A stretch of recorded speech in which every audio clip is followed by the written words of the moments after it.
Welcome to the Genius Factory. Enjoy the video. In this video, I will explain how to make an Excel dashboard. We'll start by understanding why dashboards are so powerful for visualizing data and making informed decisions.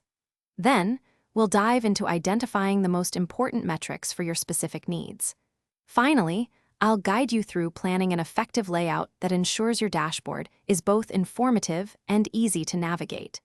Get ready to transform your data. Now that we've planned our dashboard, let's prepare our data. First, you'll learn essential techniques for cleaning and structuring your raw information, making it ready for analysis. Next, we'll explore how to leverage Excel tables, which are fantastic for managing dynamic datasets. Finally, I'll show you how to apply powerful formulas and functions to calculate the key metrics that will populate your dashboard. This step is crucial for accuracy. With your data prepared, it's time to bring it to life visually. We'll explore various chart types, helping you select the best ones to clearly communicate your insights.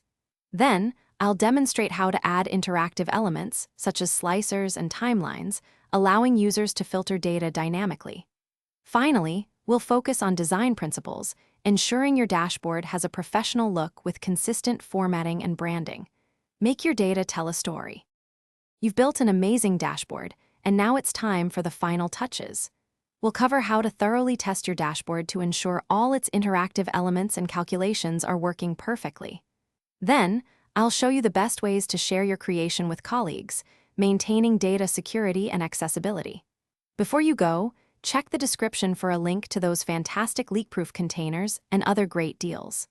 Thanks for watching, and happy dashboarding! Thanks for watching. If you found this helpful, don't forget to like and subscribe.